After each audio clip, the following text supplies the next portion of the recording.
गोपीजनवल्लभा गिरिवरधारी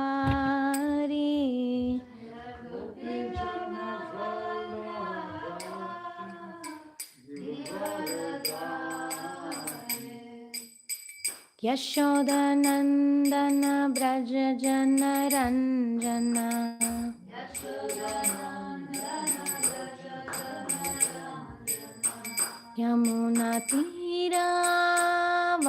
यमुनातीरावनचारी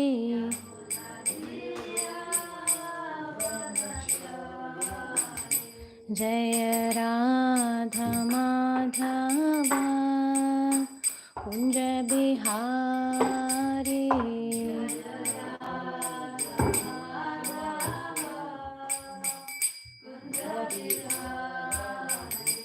हरे कृष्णा कृष्ण कृष्ण हरे हरे हरे राम राम राम हरे हरे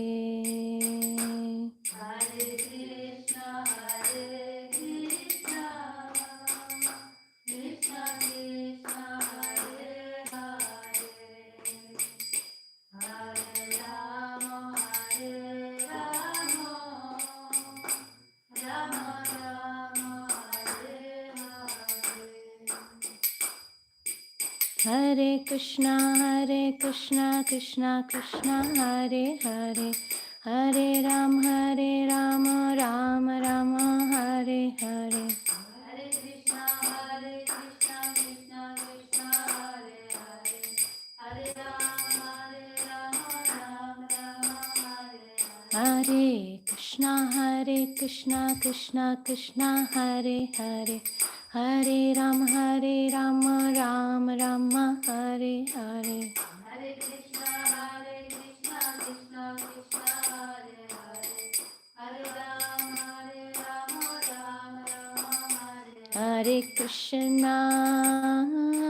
कृष्णा कृष्ण कृष्ण हरे हरे हरे राम राम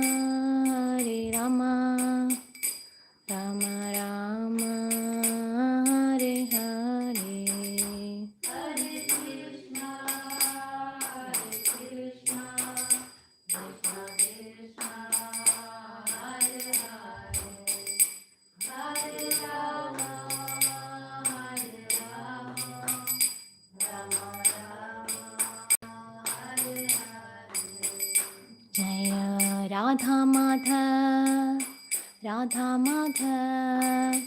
राधा माधव जय अष्ट सखी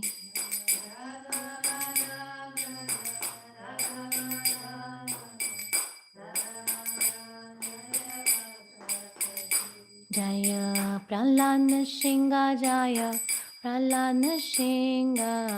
प्रहलाद सिंह जय अनंत देव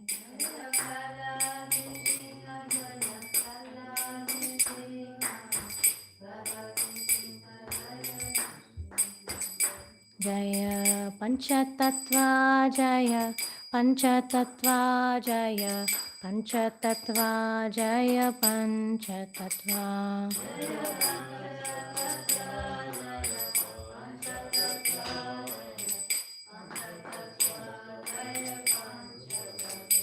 जय विजय गौरांग जय दयाल निताय विजय गौरांग जय दयाल निताय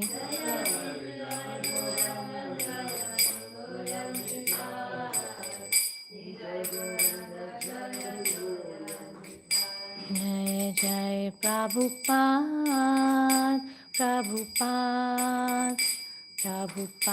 जय जय प्रभुपाद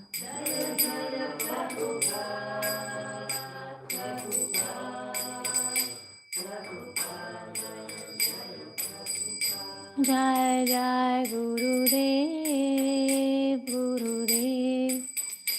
गुरुदेव जय जय गुरुदेव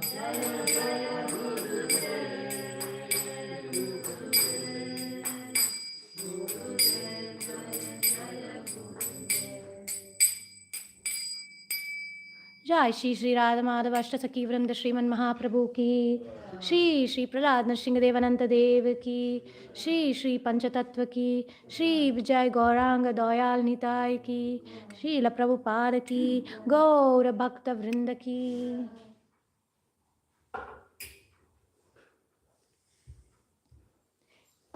Can I have the mridanga?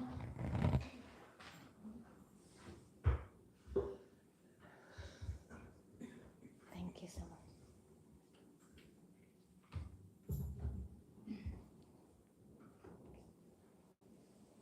Om Namo Bhagavate Vasudevaya.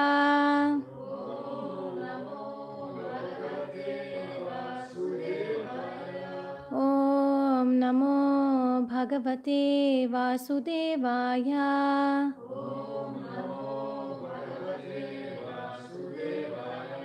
Om Namo Bhagavate Vasudevaya.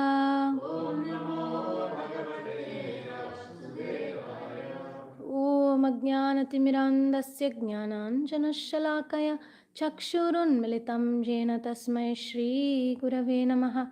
Mukha Karoti Vachalam Pangoram Gayate Girim Yat Kripatamaham Mande Shri Guru Dinatarinam Paramananda Madhavam Shri Chaitanya Ishwaram.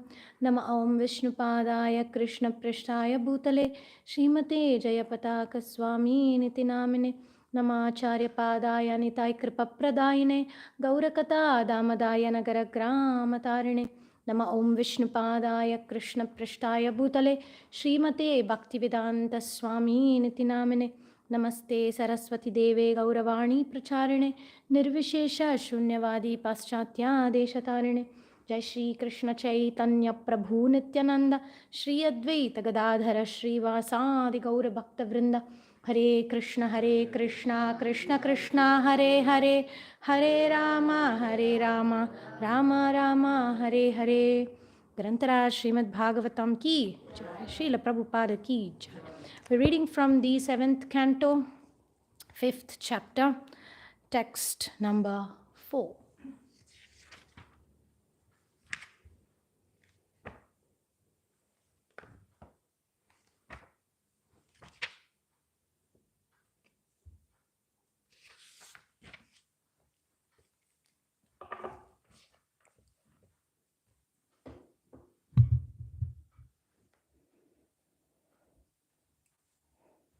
Ekada surarat putram ankam aropya pandava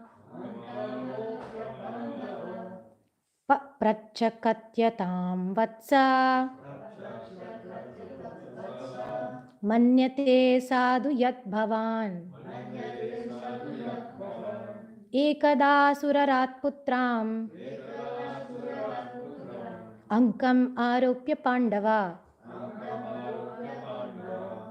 prachakatyatan vatsa manyate sadhu yad bhavan. Ekada surarat putram ankam arupya pandava prachakatyatam vatsa manyate sadhu yad bhavan.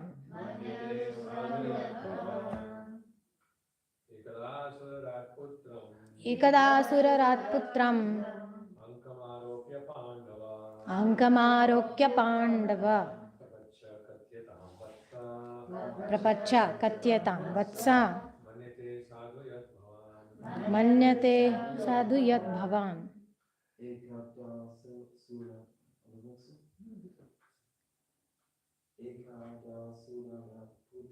Ekada surarat putram ankamarokya pandava prapacha katyatam vatsa manyate sadhu yad bhavan.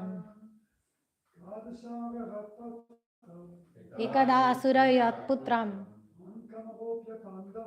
ankam aropya pandava prapacha katyatam vatsa Manyate sadhu yad bhavan. Ikada surarat putram.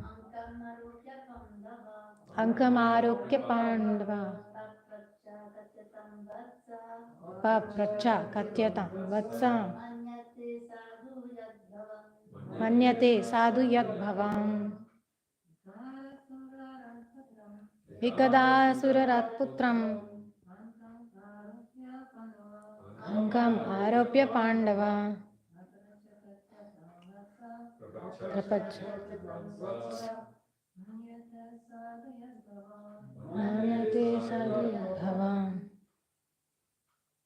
Word by word translation, if you like to repeat.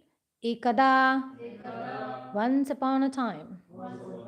Asurarat, the emperor of the Asuras. Putram, his son. Ankam, on the lap. Aropya, placing. Pandava, O Maharaj Yudhishthir. Papracha, inquired. Katyatam, let it be told. Vatsa, my dear son. Manyate, considers. Sadhu, the best. Yat, that which. Bhavan, your good self. Translation. My dear King Yudhishthir, once upon a time, the king of the demons, Hiranyakashipu, took his son Prahlad on his lap and very affectionately inquired, my dear son, please let me know what you think is the best of all the subjects you have studied from your teachers. Purport by His Divine Grace, A.C. Bhaktivedanta Swami Srila Prabhupada Ki Jai. Hiranyakashipu did not ask his young son anything that would be very difficult for him to answer. Instead, he gave the boy a chance to speak plainly about whatever he thought might be best. Prahlad Maharaj, of course, being a perfect devotee, knew everything and could say what the best part of life is. In the Vedas, it is said, Yasmin vignate sarvam evam vignatam bhavati. If one properly understands God, he can understand any subject matter very nicely. Sometimes we have to challenge big scientists and philosophers, but by the grace of Krishna, we emerge successful. It is impossible, practically speaking, for ordinary men to challenge scientists or philosophers concerning genuine knowledge. But a devotee can challenge them because the best of everything is known to a devotee by the grace of Krishna. As confirmed in Bhagavad Gita 10:11, Tesham evanukampartam aham ajnanajam tamaha nashayamyatma bhavasto jnanadipena bhashvata. Krishna, who is situated in the core of everyone's heart as the supersoul, dissipates all the ignorance from the heart of a devotee. As a special favor, he enlightens the devotee with all knowledge by putting before him the torch of light. Prahlad Maharaj therefore knew the best of knowledge, and when his father inquired from him, Prahlad gave him that knowledge. Prahlad Maharaj was able to solve the most difficult parts of problems because of his advanced Krishna consciousness. Therefore, he replied as follows. So here we are seeing that Hiranyakashipu, he sends Prahlad to school, and then with the thought that the teachers will correct him, then he puts Prahlad on the lap. So the word here, the lap word is ankam. And I was just thinking how the whole context of the asuras, what is the asuric mentality of lap? What's the shelter? Which is Hiranyakashipu's mentality, the boy is safe because he's on my lap. And there is a Vaishnava saint, Purandaradasa, and he actually sang the whole pastime of Prahlad Maharaj, and he reflects the consciousness of Prahlad. And in this episode, as we are entering this, Yudhishthir Maharaj is hearing how once upon a time there was this great emperor, and there was this little 5-year-old boy, Prahlad. And then after sending him to school and trying to correct his consciousness, he puts the boy on his lap. So the Vaishnava saint, he sings like this. Om Namah Shivaya Yanutali Asuratanna Sutana Baredu Toru Yandaga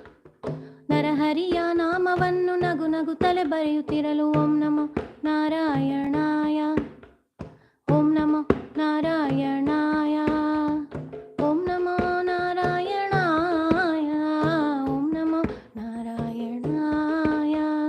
ಎಡದ ತೊಡೆಯ ಮೇಲಿದ್ದ ಶಿಶುವ ಪಡೆದು ಧರೆಗೆ ನೂಕಿದನು Narasimha. So this is a poetic expression of what's happening. What's happening is Hiranyakashipu's mind is like, I don't mind taking shelter of Lord Shiva, no problem. But Vishnu don't even bring up his name. So in this, we're seeing this contrast where Hiranyakashipu is preaching to Prahlad, you write Shiva's name, you speak Shiva, no problem. But then what Prahlad does is a complete opposite. Prahlad reveals the opposite, that he says that the real safety is not in your lap. It's in the lap of the Lord. So that's essentially the poetic expression where the contrast is seen here. The parallel verse that I'm trying to think of from Srimad Bhagavatam is from the 4th canto, 22nd chapter, verse number 39. Yat pada pankaja palasa vilasa bhaktya karma shayam gratitam udgratayanti shanta tadvan narikta matayo yayatopi ruddha shroto ganastam arnam bhaja vasudevam. So even in this, it comes at how devotees, when we are engaged in the service of the toes of the lotus feet of the Lord, the toes of the lotus feet, what to speak of the lap of the Lord. And that person can easily overcome all these hard, knotted material desires, karmashayam gratitam udgratayanti shanta, because this is very difficult for jnanis and yogis, and because Hiranyakashipu here is a yogi, he is a great yogi, but it's very difficult for him because his heart is hard knotted with a lot of materialistic mentality. And this verse is saying how even though these people are trying to stop the waves of sense gratification, they are not successful. They cannot do so. Therefore, what is the solution? Arnam bhaja vasudevam. Engage in glorifying the Lord. Engage in serving the son of Vasudeva. So the point is, those who take shelter of the lotus feet of the Lord, those devotees remain untouched by material existence, just like a boat that crosses the ocean without any trouble. So here this contrast of Hiranyakashipu's lap, which is the false shelter, and then there's Krishna's lap, which is the true shelter. And I was thinking of this lap, ankam, and different references which we can look into Srimad Bhagavatam and look at Krishna consciousness. One thing is Mother Yashoda's lap. Krishna plays in the lap of Mother Yashoda. 10th canto, 9th chapter, verse 20 explains how Krishna is, he's playing in the lap of Mother Yashoda. And then Mother Yashoda stops feeding him momentarily to just go and switch off the milk, which is boiling. And then she puts him on the floor. And then we see the whole Damodar Leela, the ropes of affection tied by Mother Yashoda. Affectionately, she's keeping him on the lap.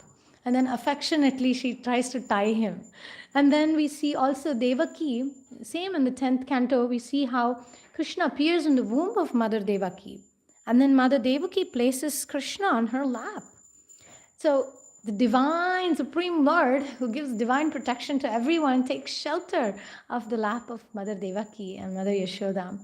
And then we also see in 1st canto, when Kunti Devi is speaking to Krishna, she also remembers that Krishna used to be on her lap as a baby. So then she's praying to that Supreme Lord, and he's now the friend and a chariot driver to her son, Arjuna. And then the lap can also be like the real protection, which is the protection of devotees and the protection of the Lord. And the lap can also be false protection, because under this false protection, there are some rules to follow. It's conditional. The lap of material existence, the lap of Maya, it's filled with conditional rules. And the lap of Krishna, however, is liberating. Nate vidusvartagatim hi vishnum durashayaye bahirattamaninaha andhayathandairupaniyamanas tepi shatantriyamurudham nibadda. So this is again Prahlad Maharaj, who is reflecting upon this mentality of being blind, of choosing the wrong lap. I'm using this word lap to kind of meditate on this. Where am I taking shelter? Andhaya thandai rupaniyamanas. Am I following blind leaders? Am I following my blind desires? Like Hiranyakashipu? Because Prahlad, however attacking or opposing he might be to Hiranyakashipu's philosophy, he's actually being very innocent.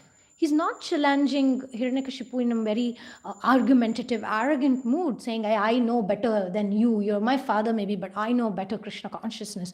No, he's actually very innocently just saying what he knows is the best. So this also shows that to try to do what is beneficial, that's not what people do. Nate vidu swartha gatim hi vishnum. People don't know what's beneficial. So the word swartha can also mean selfish. Sometimes you need to be selfish to understand what is good for me and not do stupid things. So that's what Hiranyakashipu is doing here, basically. He's being engaged in that, being bound. All these material afflictions, he's bound by them. And in Chaitanya Charitamrita, Madhya Leela, chapter 22, texts 13 to 14, we see Bhaktivinoda Thakur, how he compares this material world and the comforts of this material world. It may appear very affectionate, but it actually is a well of death. Just like Prahlad Maharaj is saying here, right? Andhaya thandeir, it's a deep, dark well where there is no water. There's only struggle. There's no water there. Similarly, we see this Bhavasagara. Bhavasagara means the material ocean. It's very difficult to cross over the material ocean. Why? Because it's deep and dark. There's no hope in that material. Sitting on the lap of material Maya may feel warm momentarily, but then I'm actually just getting more and more entangled in bondage. And in Bhagavad Gita, this when Krishna speaks about envy, I was thinking how there is also the lap of envy there. 7th chapter of text 14. Daivesha gunamai mama maya duratyaya. So that's the lap of Maya. That's the lap of it feels very good. Daivesha guna is very difficult to overcome, but that's also modes of nature. So it may feel like the mother's lap, but then am I really safe? Am I really nourished? And because only that surrender, when I surrender to Krishna, then am I actually free. So Hiranyakashipu's lap can represent that false sense of safety, false sense of intimacy, which Prahlad was not, how do you call it? He wasn't enticed by it. But what about me? What about me? What about my material ego, my material success? Am I really able to overcome like Prahlad? Am I really able to go and take shelter of Krishna's lap? Whose lap am I sitting today? So this particular verse can also show the affection that we may see in Hiranyakashipu momentarily. If somebody doesn't know Srimad Bhagavatam and they look at this particular verse, they see a very affectionate relationship dealing between a father and a son. This is a very nice father who's being so sweet to Prahlad Maharaj. There's no problem whatsoever I see here. I don't understand. So similarly, I may wear tilak, wear kantimala, I may quote verses, I may know everything up and down. I may have been to all holy places, taken bath in all the holy rivers. One of the Vaishnava saints, Kanakadasa from South India, Udupi, is a contemporary of Lord Chaitanya Mahaprabhu. He came before Lord Chaitanya. And then he actually says, Dosha Nashi Krishna Veni Gange Godavari Tunge Nashe. All the holy rivers he's quoting. What is the Phalavenu, Chalavenu? What's the use of dipping in all the holy rivers if I'm not actually looking at my own inner demon? What about cleansing those inner demons?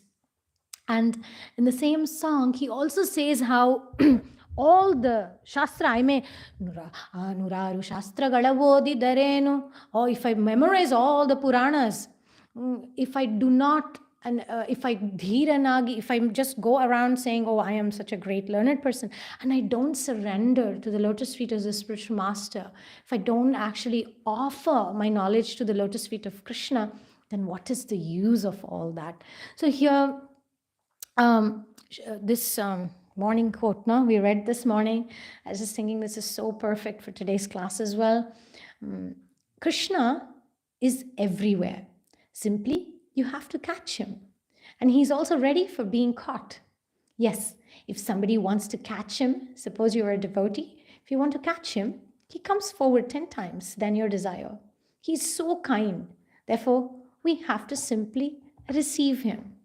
And I want to say that concept, this particular bhajan, it reflects this Krishna is everywhere. In the context of Prahlad Maharaj, Shravanam Kirtanam Vishnoho Smaranam Padasevanam Archanam Vandanam Dasyam Sakyam Atmanivedanam. That's what Krishna is seeing, Prahlad is seeing everywhere. And what Hiranyakashipu is seeing, he may seem like affectionate father, but internally, what is Prahlad Maharaj, what is Hiranyakashipu thinking in his head? He's just thinking, this boy has to abide by my rules. He has to surrender to me.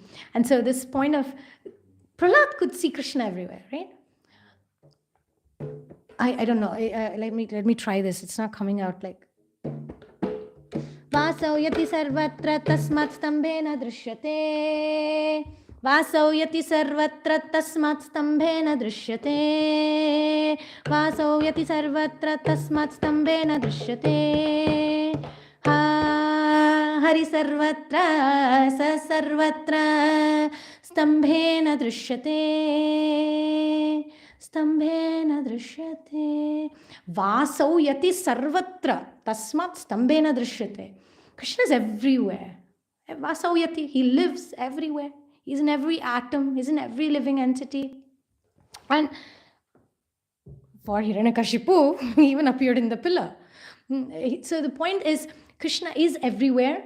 And there is another very beautiful bhajan that, again, it's a little bit esoteric to go into the Anartha Nivriti angle today in the class.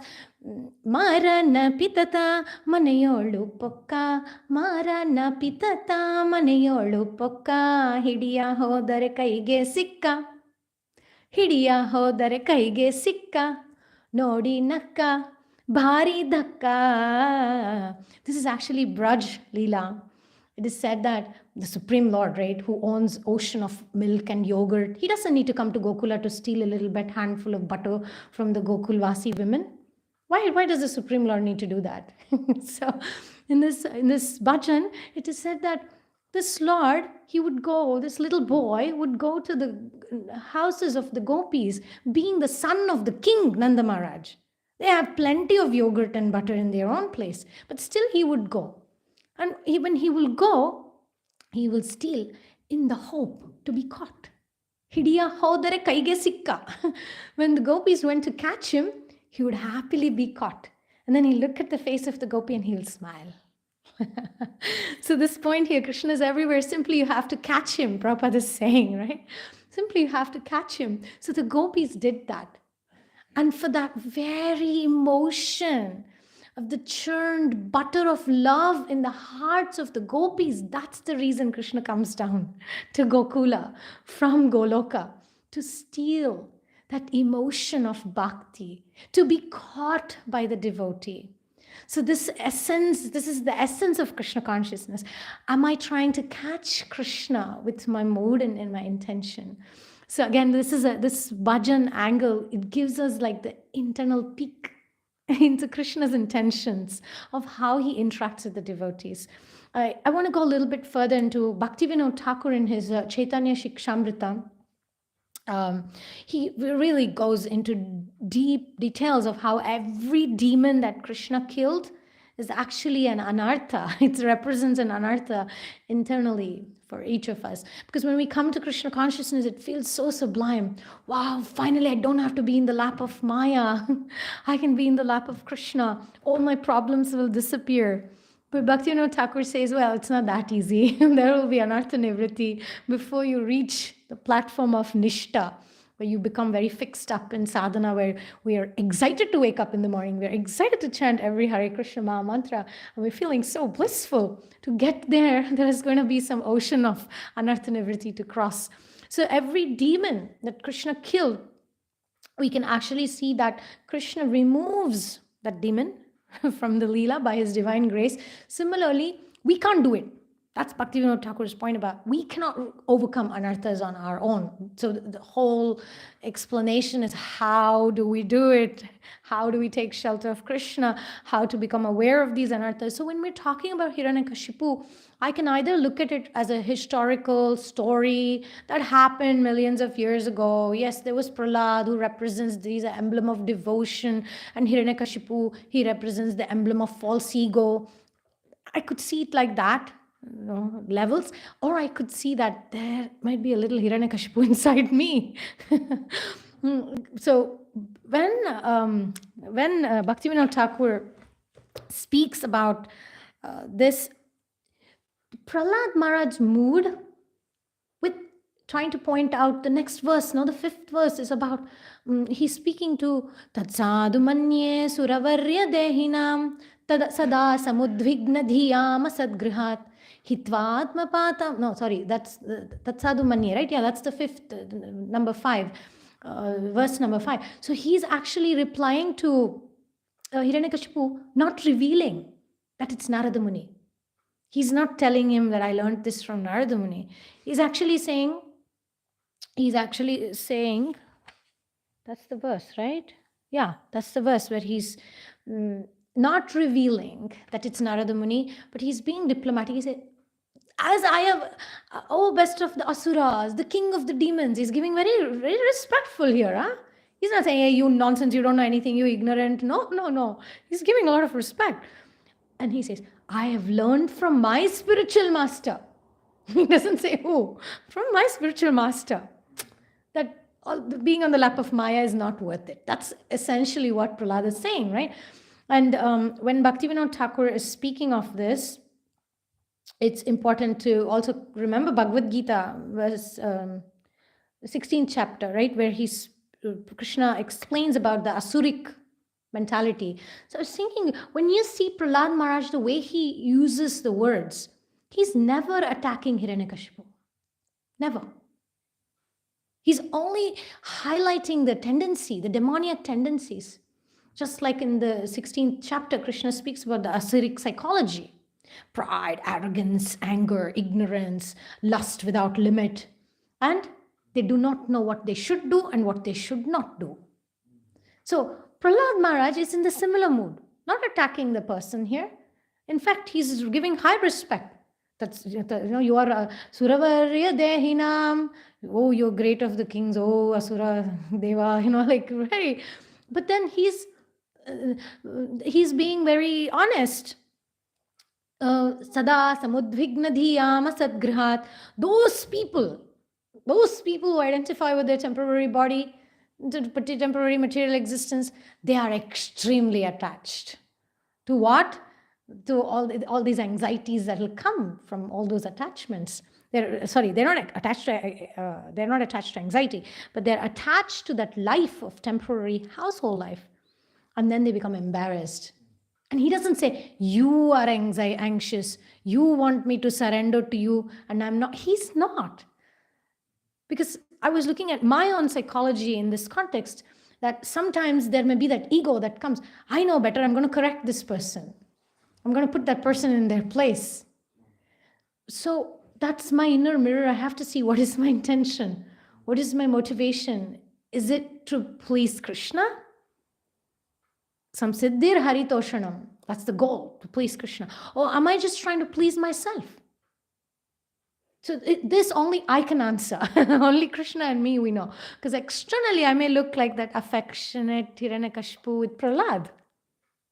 But internally I have to be honest. So very interesting I found when Bhaktivinoda Thakur is saying this. So let me read that section. The devotee who worships the holy name should first petition to the Lord for the strength to cast out all these unfavorable tendencies, and should pray thus before Lord Hari on a daily basis. By doing this regularly, the devotee's heart will eventually become purified. Sri Krishna has killed a number of demons which may rise in the kingdom of the heart. So in order to destroy these problems, a devotee must cry very humbly before the Lord and admit defeat. Oof. And then the Lord will nullify all contaminations. This is what Bhaktivinoda Thakur is saying. And cry very humbly before the Lord and admit defeat. Spiritual life is essentially vulnerable. I mean, for us Indians, we are a little bit more accustomed. We go to a temple, we pay obeisances. But for Western devotees to come to that point of putting your head down and surrendering, it's like accepting defeat. Am I right? Like when you had to learn that? So it's a big step. It's a leap because it's internal. When we do exercise in the gym, we still put our heads down. We do all kinds of gymnastics. But then when we come to a temple, going around a plant, that must be like very, like what? It's an admit of defeat. I don't know how to run my life, and I'm going to follow this path of Krishna consciousness, this Vedic tradition, which is very ancient. It has worked. It's Guru Sadhu Shastra approved. I'm going to follow this authorized process. It's an admit of defeat that I don't know how to fix my life.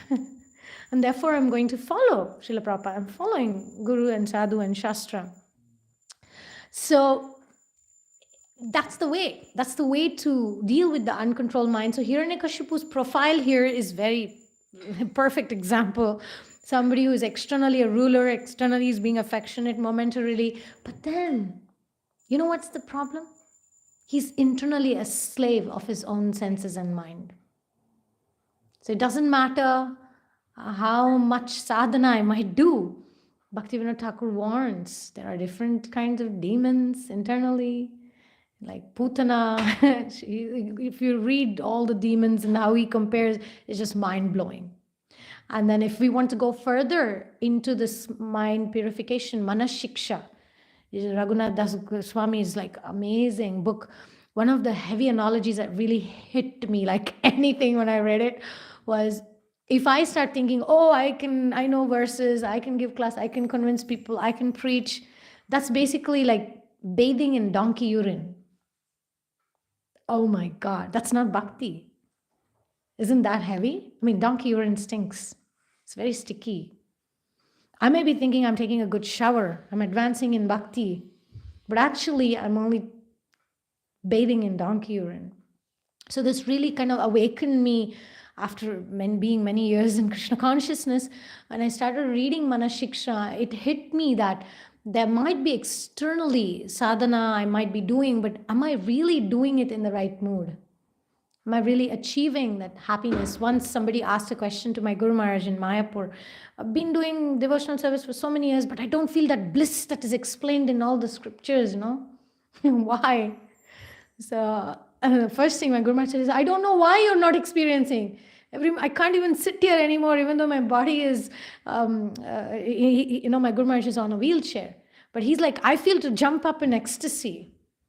But if you're not experiencing that anartha nivritti, you need to go through that process because there's something wrong if we don't experience. And Prahlad's teachings reveals that. Prahlad's teachings is revealing the real inner enemy, which is the illusion. It's not the external forces. He's repeatedly saying that. And in that context, okay, I'll read that later. The next verse, when Prahlad is starting to speak about the grihavrathanam, right? And he speaks of hitvatmapadam grihamanda kupam. So the determination is to keep going down that path of being in the lap of Maya. And that senses which drags the person into darkness. So this adhanta gobi means the uncontrolled senses. Tamishram means the darkness. So grihavrata is about externally pious but inwardly trapped. So the key word here is blind leading the blind. Andha, blind. Kupa means the blind well. Asadgraha. Asadgraha is the clinging to things which are unreal. These things will bring me security. If I get this material, fame, name, honor, wealth, whatever it is, different people have different mayas, different shades of anarthas. So, but clinging on to something that is unreal, according to Prahlad Maharaj, that is what leads to that asadgraha. The clinging to unreal is what leads to andhakupa, the blind well. And of course, Prahlad doesn't just only speak about the mentalities, he also tells us the right mentality, how to think of it in the other angle. And he speaks in the same chapter, verse number 32, he speaks about Mahat Seva Dwaram. He speaks about serving the great devotees. And Jai Shri Shri Vijay Gauranga Dayal Nitai Ki Jai. So by serving the great devotees, then the doors open. What doors?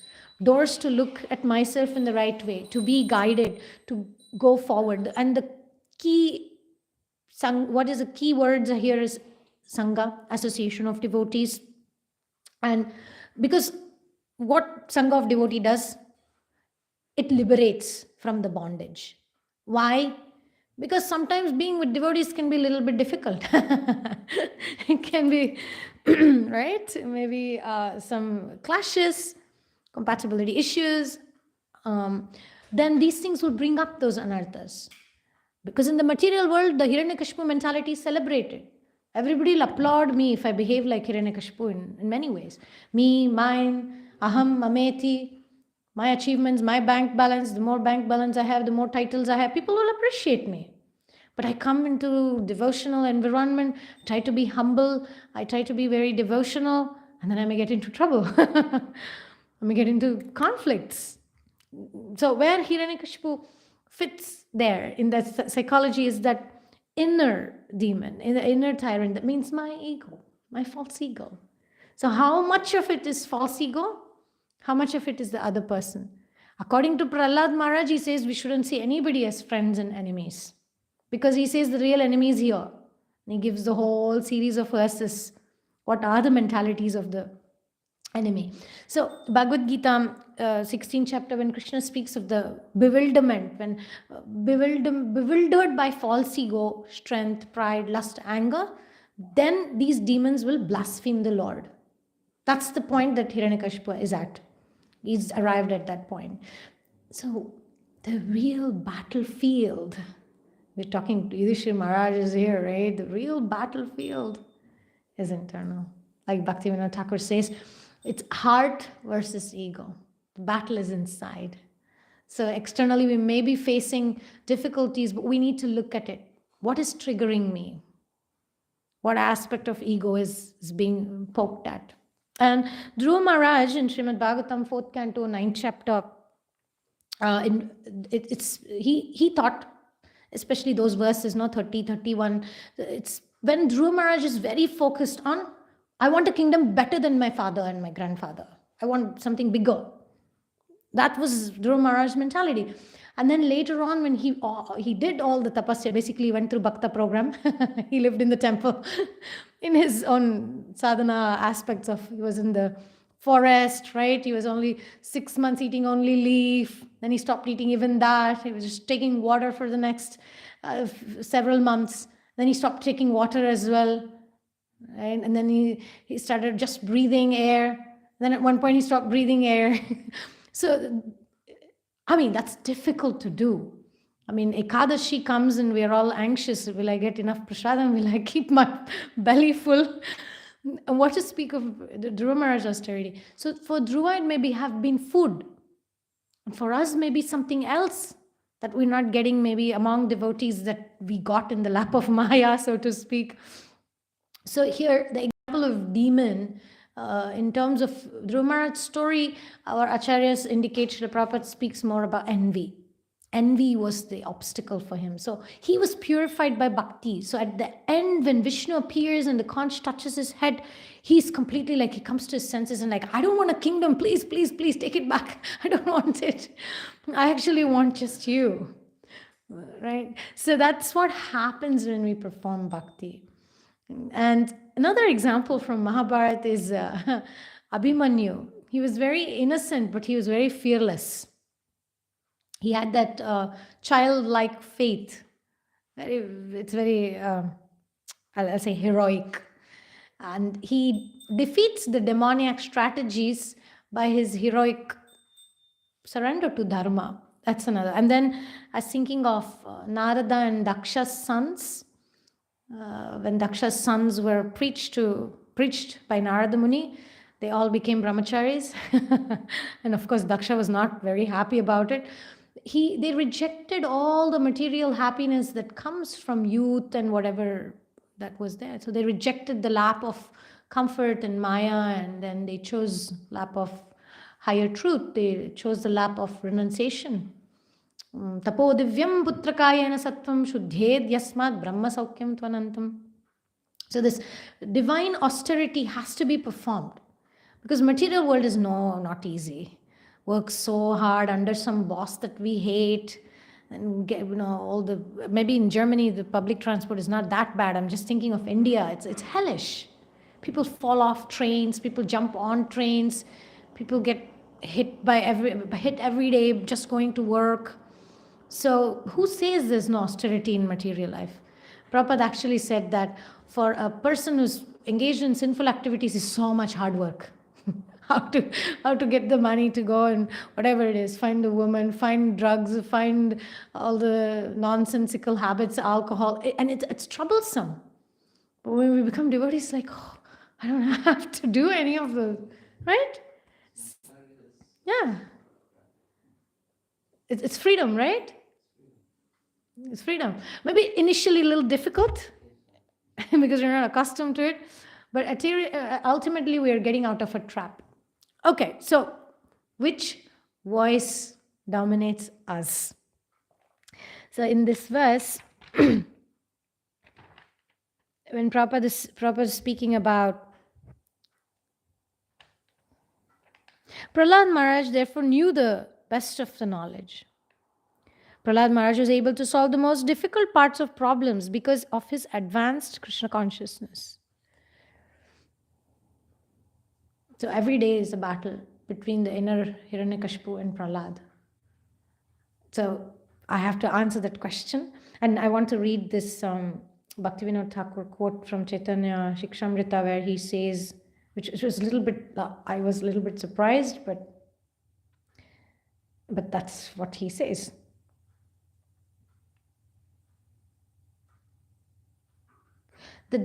Okay. He's speaking of how to remove these anarthas. Those demons whom Krishna killed, those demons whom Krishna killed, pray to Hari and he will remove those anarthas. He's speaking of each demon and what that anartha is represented.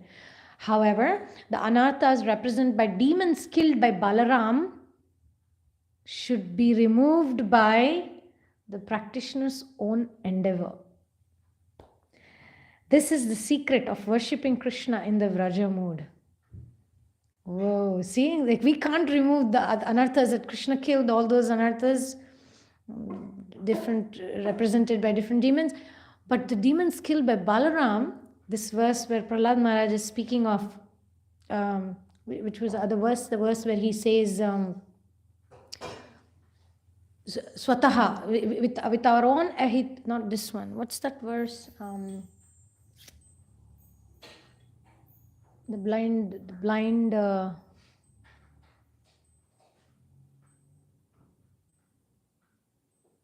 not the blind verse. I think the verse 30, right?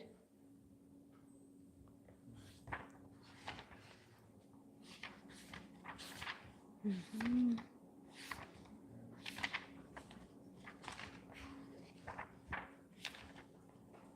Yeah, verse 30, 5th chapter, when Prahlad is speaking, Matirna Krishne Paratasvatova Mitho Bipadyeta Griha Vrathanam. So, Matirna Krishne Paratasvatova, because of their uncontrolled senses, persons too addicted to materialistic life make progress towards hellish life. repeatedly chewing that which has already been chewed many, many lifetimes.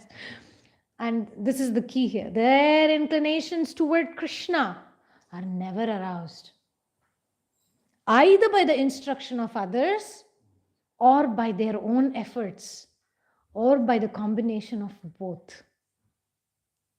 So I'm just thinking to overcome the anarthas that Balaram killed, it requires some sattva for us to be established, situated in Krishna consciousness to some good degree. Because when Prahlad Maharaj is saying these demoniac people who are very addicted to materialistic life, even by instruction of others, by their own efforts, they cannot make any progress. So it's not an easy thing to conquer the demons that Balaram killed, those anarthas represented by Balaram. So those are some points. If you have any comments or questions or any corrections. I'm sorry, Mataji. I think I didn't understand how. What's now the difference between Krishna, tell the demons, and Balaram? Okay, very good point. Let me.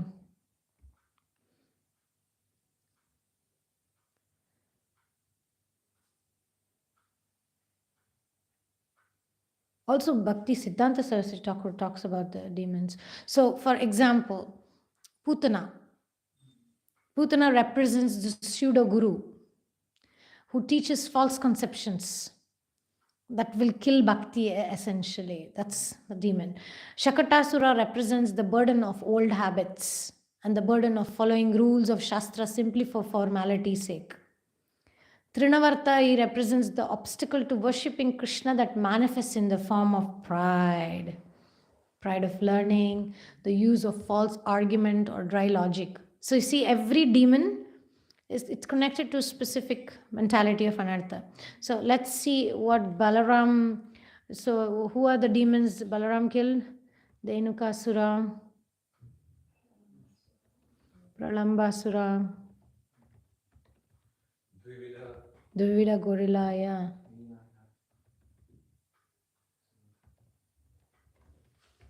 So let's see. Romaharshana, yeah. So let's see. Balaram.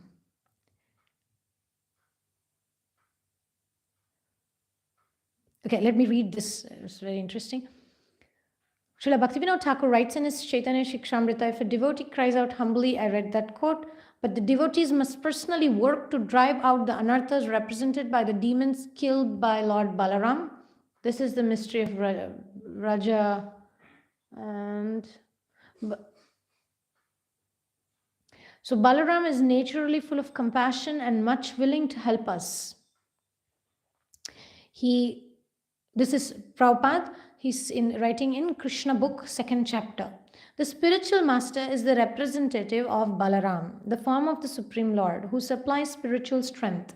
In Chaitanya Charitamrita, it is confirmed that the spiritual master is the manifestation of the mercy of Krishna. So Balaram is naturally full of compassion and very much willing to help us. He even carries a plow that symbolizes his ability to till our rock-hard, barren hearts, so that they become soft and fertile for the creeper of devotion. We often hear of Dhenukasura, Pralambasura, Dvivida. These represent anarthas and unwanted qualities in our hearts, such as lust, greed, anger. And to go deeper, doesn't give more about it, but I need to do a little more research on the specific demoniac qualities that Prabhuji, you are aware of what anarthas Balaram's, these demons represent? I was just thinking about that because Bhaktivinoda Thakur says the ones he mentioned and described is done already. But there are more anarthas which he didn't describe. And some learned persons who do that. I was thinking, when I read that Chaitanya Shishamrita, it's not easy to find which anartha actually is pinpointed at that. Yeah. So, he talks about Pralambasura, I think it's in the, I think he does say about Pralambasura. The asuras are done, but the Dwarka asuras are not done. No. They also have to be done by somebody who's learned. Yeah, Dvivida, do you remember what was Pralambasura? Pralambasura, demon and the Anartha connected. This is such a fascinating topic actually, because there's so much psychology. Who says, Krishna consciousness doesn't say it's full of psychology. It's the Anartha for the devotee's struggle against internal impurities or anarthas. That's Pralambasura. And also Pralambasura represents lustful inclinations and desire for personal gain and honor. The internal struggle with the internal impurities like lustful inclinations and desire for personal gain and honor. It makes sense that lustful inclinations, desire for personal gain and honor, I need to work a little bit on myself as well. Maybe like other qualities like pseudo gurus or those kind of things, I go to Krishna and say, Krishna, I don't know how to choose a guru, please help me. But then this desire for personal gain and honor, I need to do some work on it. It makes sense that the demons killed by Balaram, which is Pralambasura, which Bhaktivinoda Thakur does give the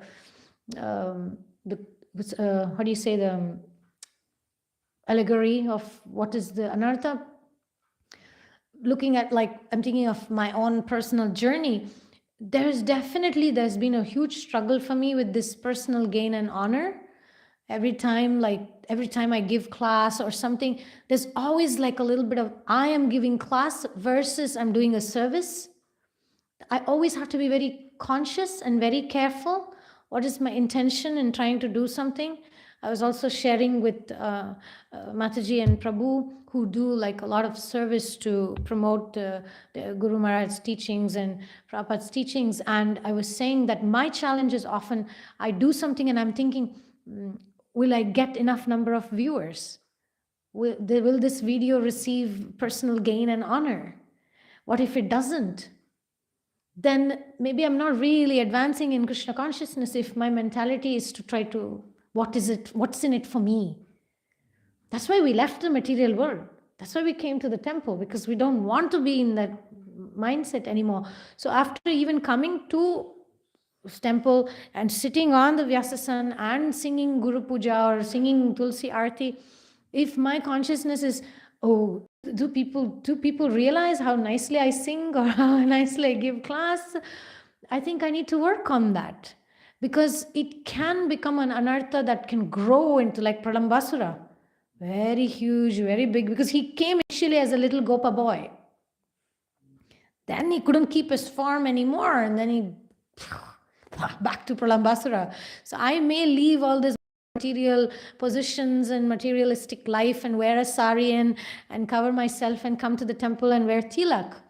But maybe at some point Pralambasura can take over, saying, hey, me, mine, my honor, you didn't clap and you didn't do this. And oh yeah, I personally been through it. And I must say that this process of anartha nivritti, listening to classes by devotees focused on this, has made me very ashamed and humbled. That donkey urine, that I always keep that in mind.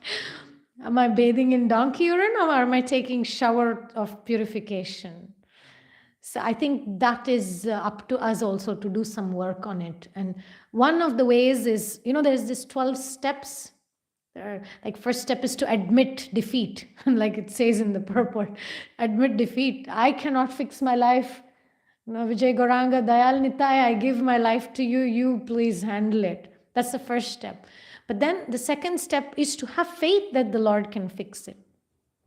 And the third step is to allow the Lord, you hand over the control.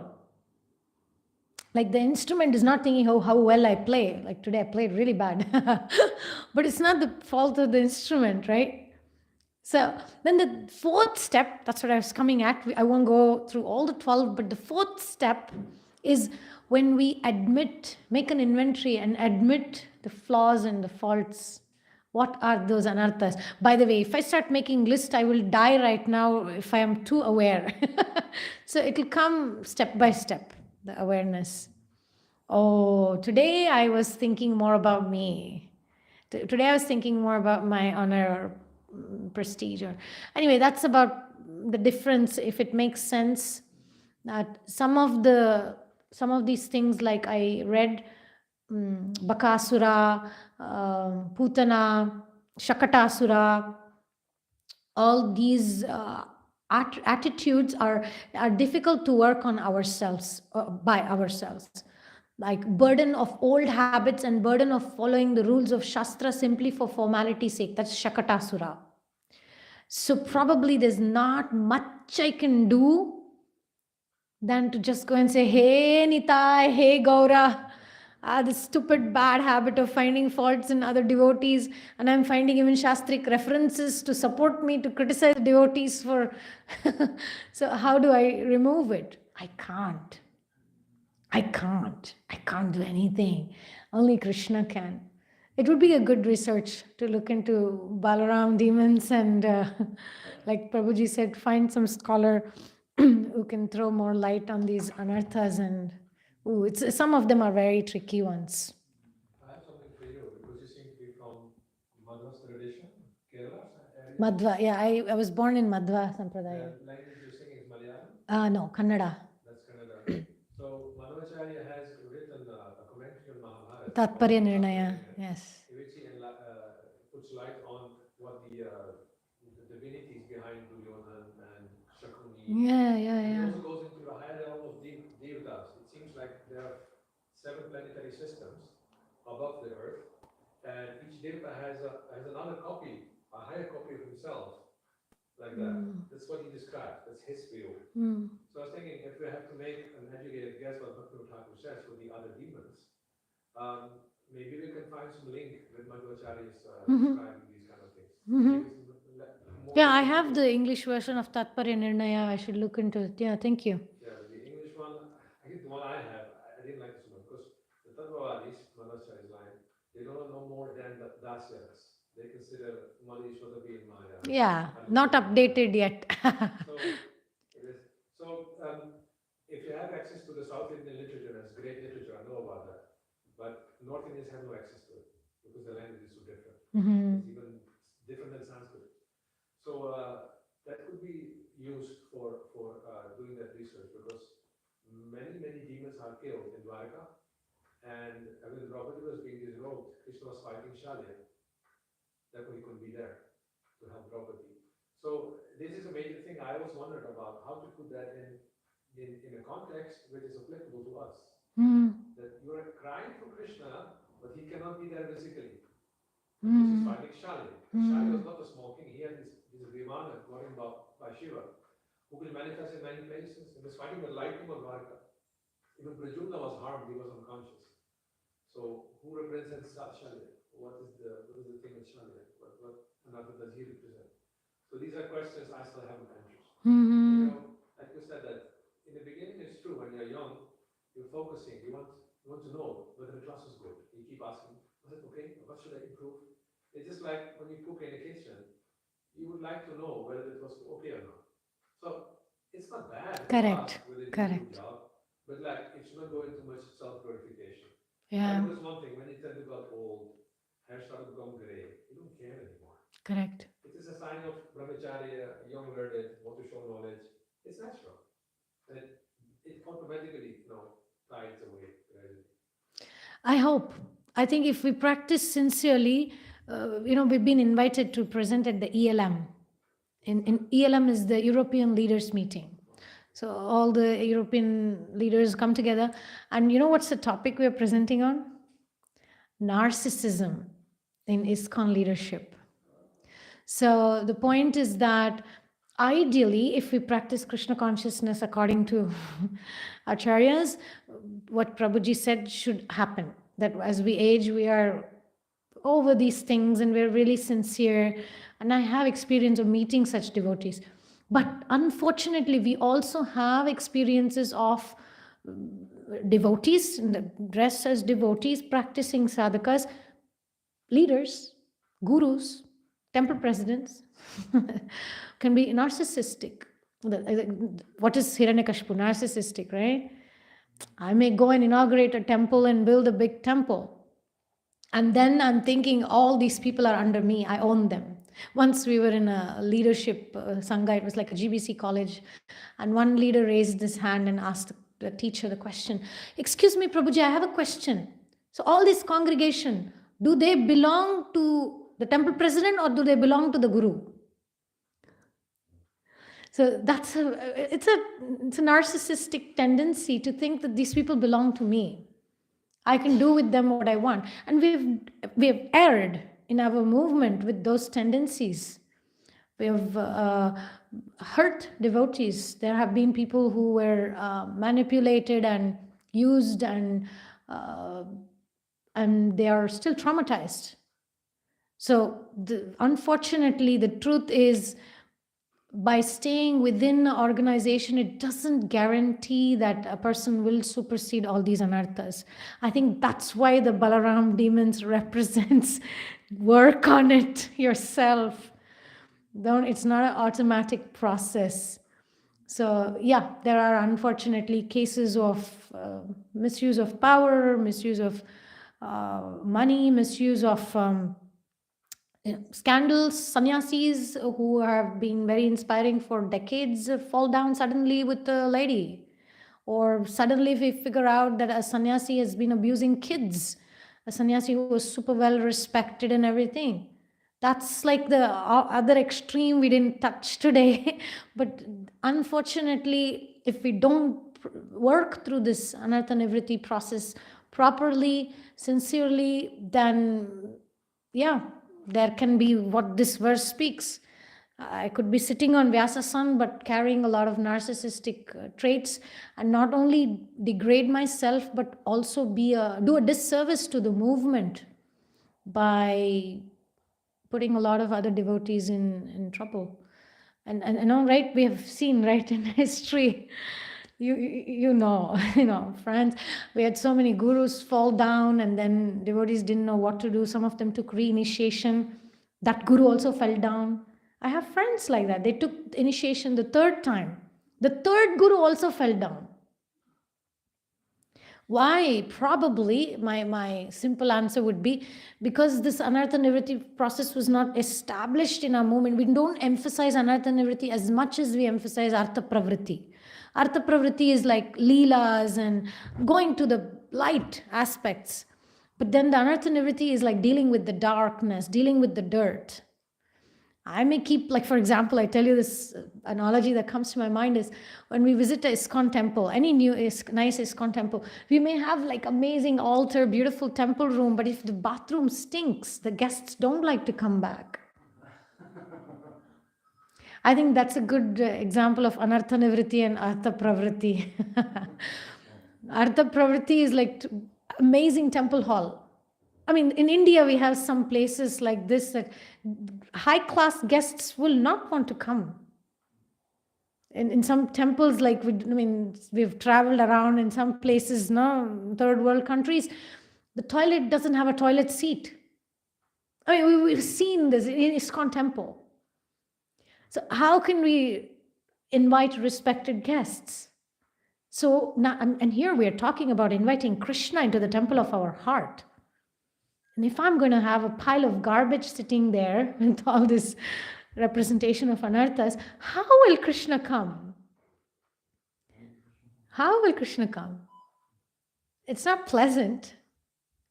So yeah, it is ideal. I hope that will be the future. But unfortunately, there are situations where people are unaware. People are unaware of their anarthas and become narcissistic. It's a sickness, by the way. Narcissism is a spiritual sickness.